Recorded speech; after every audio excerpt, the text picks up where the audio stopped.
What if the reason you're stuck is because you're trying too hard? What if everything you've built, your drive, your structure, your ambition, has quietly become the very thing that's holding you back? At some point after 40, something inside begins to shift. The same energy that once pushed you forward now feels heavy, empty, like rowing against the current. You wake up, and even though everything seems fine, you feel like a stranger to your own rhythm. You plan, you organize, you push.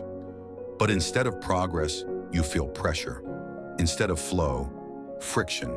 Instead of clarity, fog. This isn't burnout. This isn't laziness. It's your deeper self, trying to speak, trying to say, it's time to stop forcing it. It's time to let go of the constant fixing, chasing, optimizing, proving. Because midlife isn't the end of your momentum. It's the beginning of a different kind of movement, one that isn't built on force, but on flow. The kind of flow that doesn't need effort to exist. The kind of flow that comes when you stop pressing and start listening.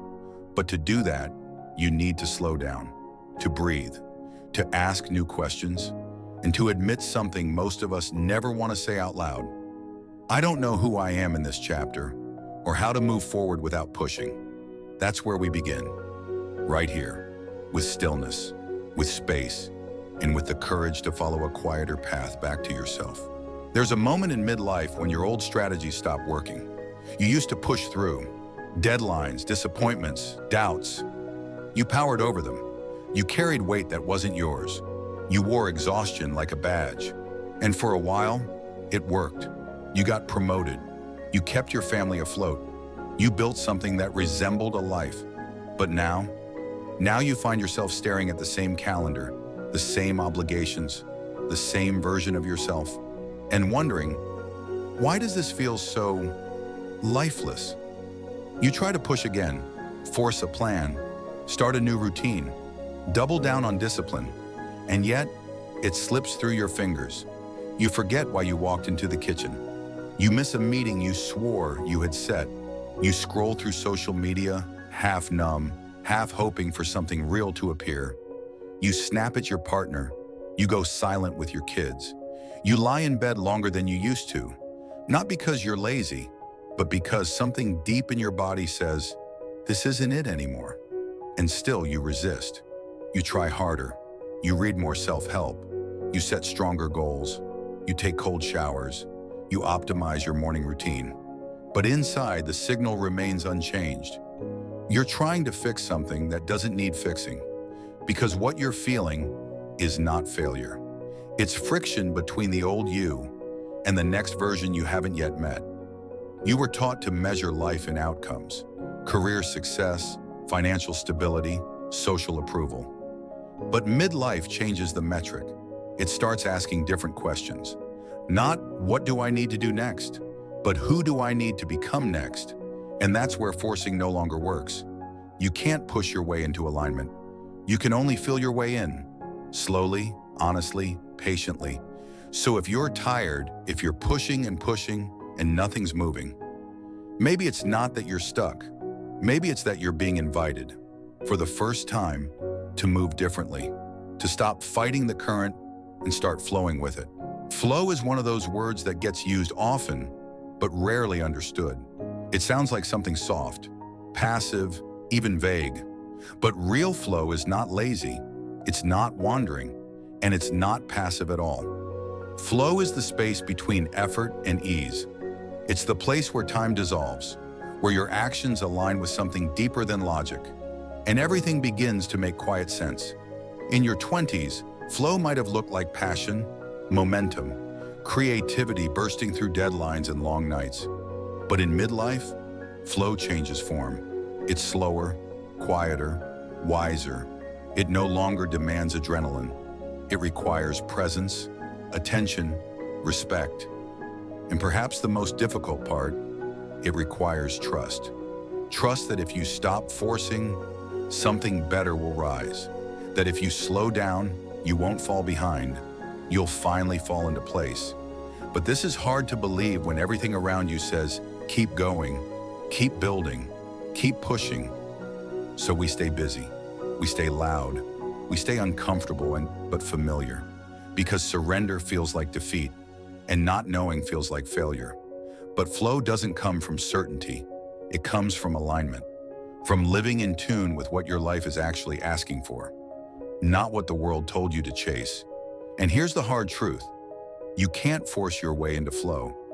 You can only create the conditions for it to find you. Like clearing a path in the forest, not knowing when the deer will appear, only knowing that it might if the space is open. So instead of asking, "What do I need to do to get back on track?" ask, "What do I need to release to let life move through me again?" Because flow isn't something you control, it's something you allow. Letting go sounds beautiful until you try it, because we've spent decades building control, structure, certainty. We've learned to hold on to routines, to relationships, to identities, even when they no longer serve us. Why? Because control feels safe, even if it's heavy, even if it's exhausting.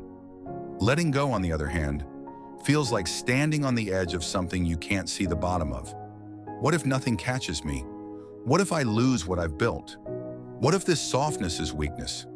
These aren't just questions, they're fears, old beliefs rooted deep inside. You may have learned that if you don't push, you'll fall behind. That rest is lazy, that ease is indulgent, that clarity only comes after enough effort. But here's the quiet truth: some of the most important shifts in your life will come without a fight. Not because you gave up, but because you stopped gripping so tightly.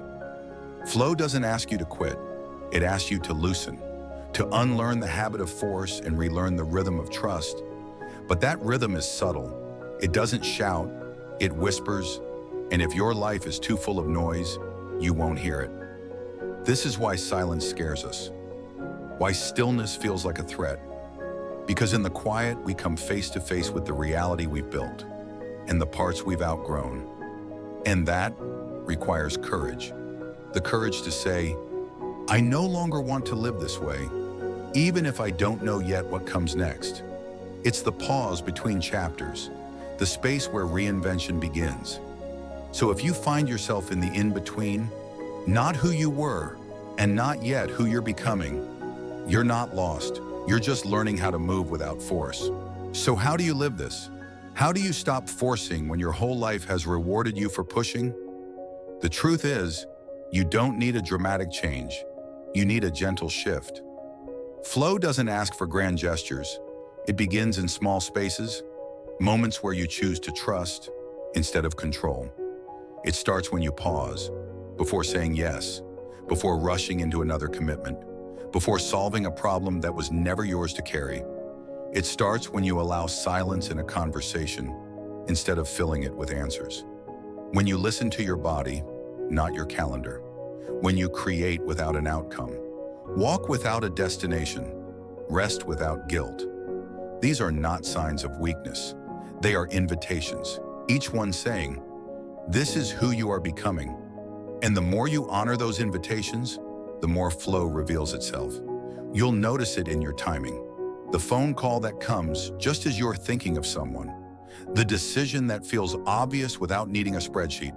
The sense of knowing, not in your head, but in your chest. It's subtle, but it's there. And over time, you learn to trust it. You learn that waiting isn't the same as wasting, that rest is not the opposite of productivity. It's part of wisdom. You begin to let your energy lead, not your fear, and you stop chasing the version of life that was never truly yours to begin with. Instead, you align with something quieter, simpler, more honest. You no longer need to prove you're in control because you've learned how to feel when something is true. That's the power of flow. It's not about giving up your life. It's about giving up the fight against your life. So here you are. You've done the work. You've carried the weight. You've pushed when it mattered, and even when it didn't. And maybe now, you're ready for something else. Not because you failed, but because you're evolving. You're learning that not all progress is loud. Not all healing looks like action.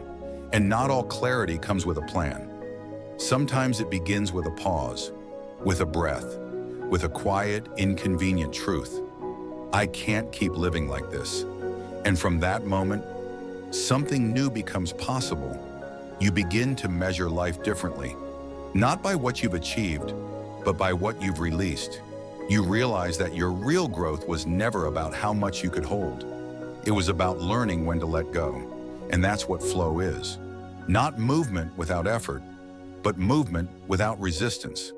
It's the path that opens when you stop fighting the current and start listening to its rhythm. So if you've been trying to force a breakthrough, pause, breathe, and ask, what if the breakthrough is already here, but I've been too busy pushing to feel it? Because flow doesn't arrive with noise.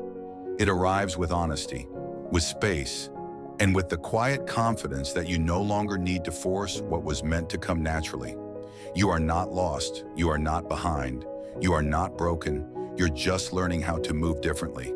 And that in midlife is the beginning of everything. If this resonated with you, I'd love to hear your story in the comments. You're not alone in this, far from it. And the more we talk about these things, the more visible we all become. If this video helped you in any way, go ahead and tap that like button. It helps others find it too. And if you want more practical, reflective content like this, consider subscribing to the channel. We're building something here, space for calm, clarity, and growth in midlife. Thanks for watching. We'll see you in the next video.